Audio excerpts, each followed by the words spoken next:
Long ago, in the ancient land of Israel, there lived a powerful prophet named Elisha. He was known far and wide as a man of God.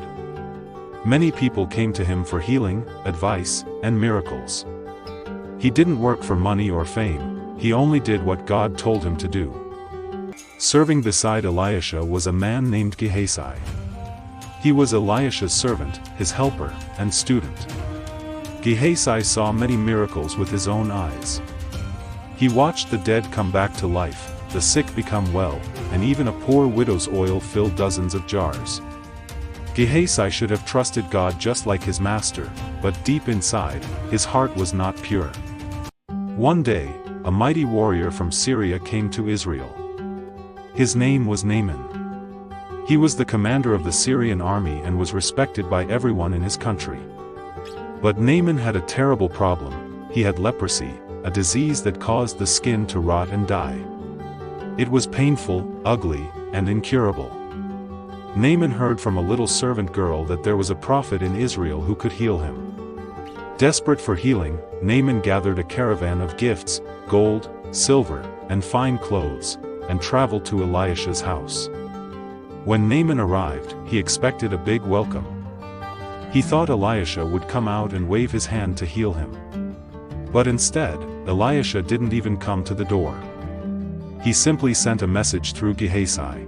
Go and wash yourself 7 times in the Jordan River and you will be healed. Naaman was furious. What?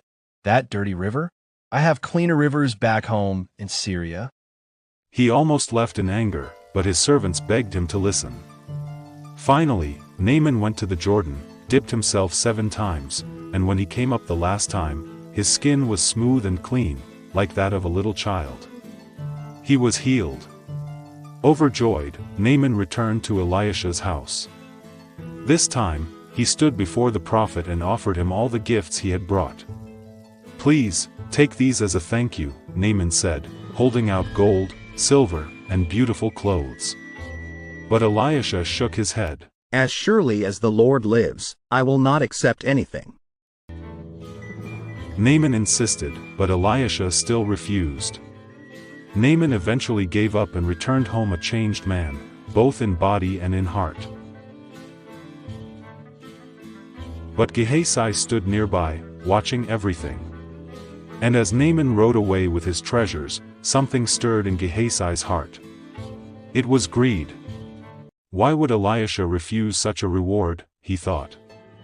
This man was healed. He could easily give a gift. We deserve something for what we did. And with that, Gehazi made a decision that would change his life forever.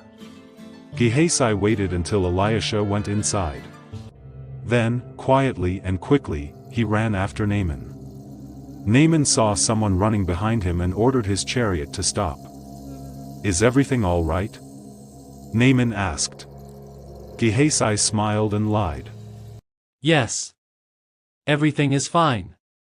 But my master just had visitors, 2 young prophets from the mountains. He changed his mind and sent me to ask if you could spare a talent of silver and 2 sets of clothes for them. Naaman didn't hesitate. In fact, he was glad to give even more. Take 2 talents, he said eagerly. He gave Gehazi silver in 2 bags and 2 sets of fine clothes.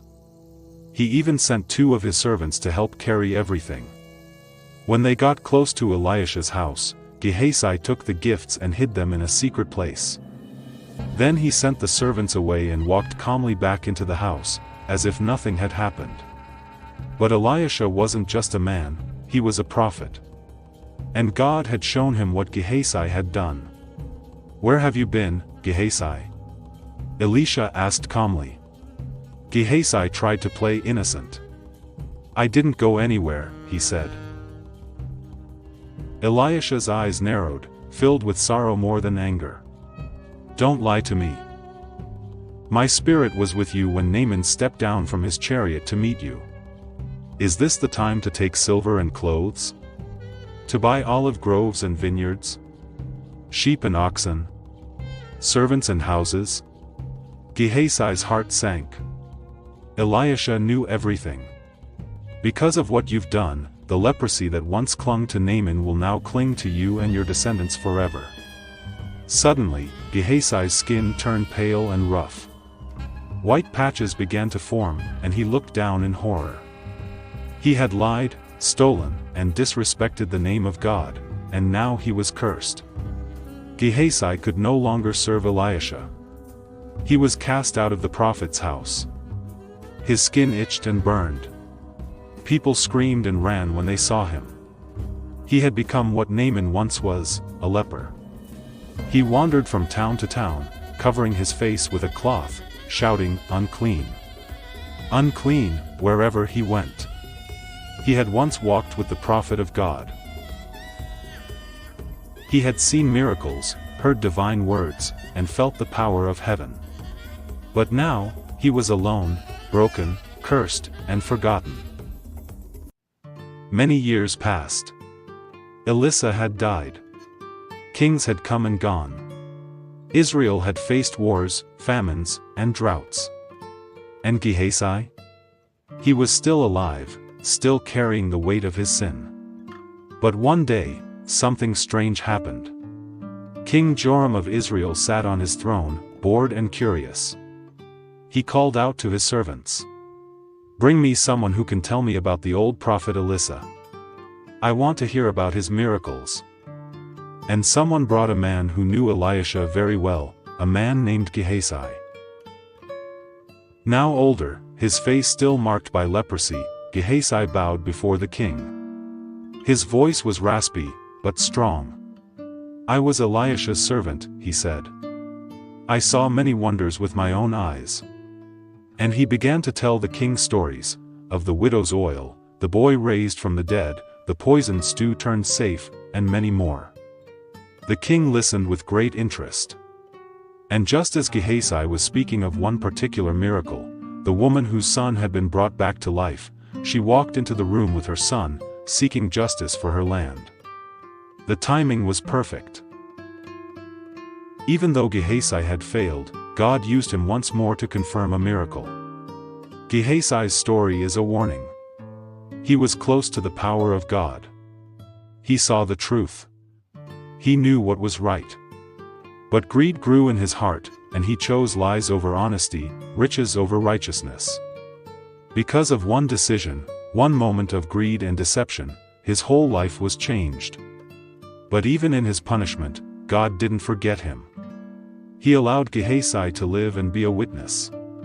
Gehazi became a storyteller, not the hero, but a man who had learned the hard way. Many people desire power, wealth, and success.